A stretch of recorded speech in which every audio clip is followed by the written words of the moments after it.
So you probably heard the news late last week and over the weekend, this terrible crash between a semi-truck and a bus full of people. It happened on a quiet rural stretch of highway near Dauphin, Manitoba. And I know a lot of us immediately thought, oh no, not another Humboldt. Seniors on a casino trip, their bus completely destroyed after colliding with this truck in this intersection. It's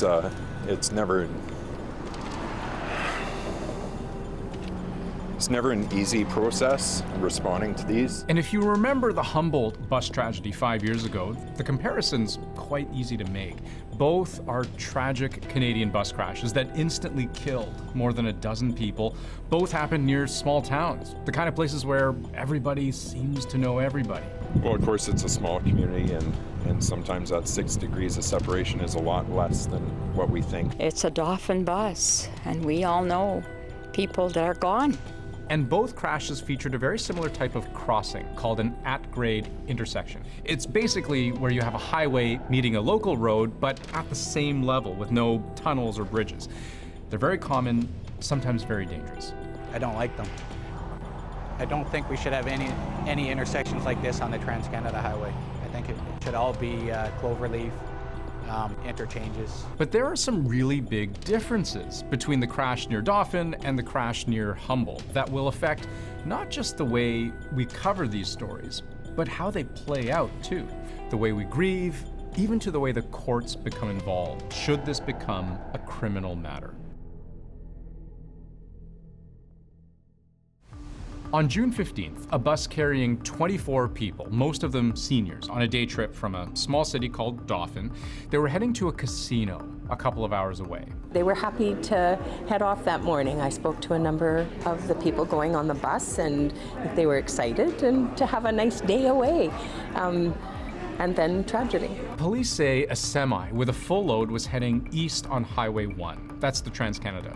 The bus was heading south on Highway 5. It would have hit a stop sign here. The bus managed to cross the first set of lanes, but then there's a yield sign. As the bus was going through, as it was crossing those eastbound lanes, it was hit by the truck.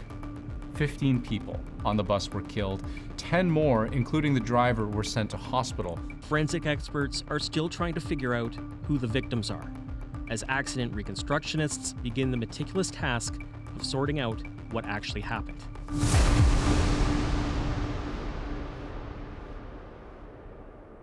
Both drivers of the bus and of the truck survived. Now, police have already made contact with the truck driver. He's out of hospital, and last I'd heard, they hadn't spoken yet with the bus driver. He's still in hospital. But you know who reached out directly to Dauphin and its people almost immediately? The people of Humboldt. Our fire chief was in contact with the fire chief of Dauphin to discuss triage measures. It's not a tie that anybody ever wants to have. Our phone is on 24 hours a day to make sure that they have all the support that they can get or need. Now, for anyone who lived in Humboldt 5 years ago, this would have brought back a flood of painful memories. On April 6th, 2018, a bus packed with players from the Humboldt Broncos Junior hockey team was T-boned by a semi-truck. 16 people on board that bus were killed, another 13 hurt, some very badly. Ryan Strasnitsky, we continue to follow his story, and he continues to amaze and inspire with his recovery. He was paralyzed from the chest down in the crash. But it's in piecing together how each crash happened, these two stories start to diverge from one another.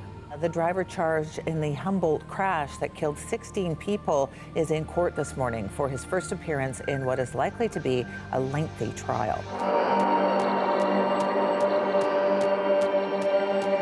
In the case of the Humboldt bus crash, there was a months-long criminal investigation. The driver of the truck ultimately charged with 16 counts of dangerous driving causing death and 13 counts of dangerous driving causing bodily harm. Multiple guilty pleas today from the truck driver involved in last year's deadly Humboldt Broncos bus crash.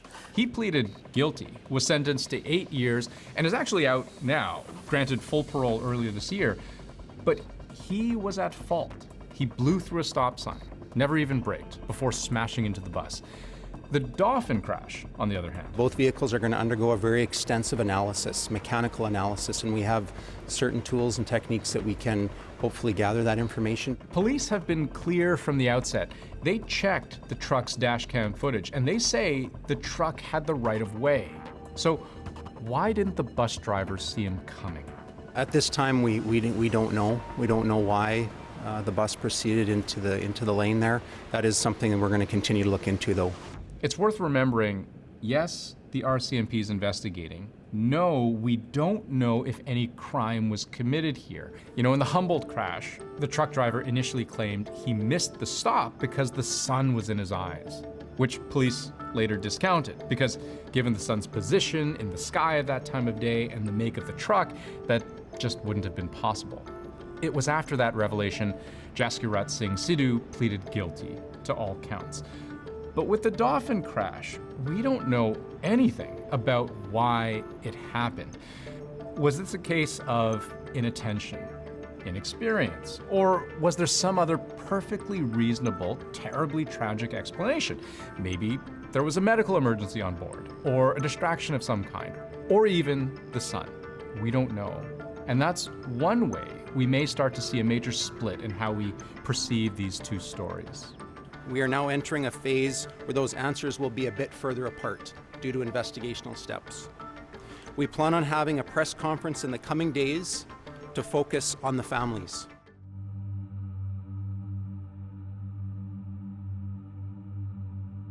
These are our friends, these are our neighbors, these are our loved ones, these are members of our community. It is precisely because we are in such early days. We've noticed something else so starkly different between the two crashes.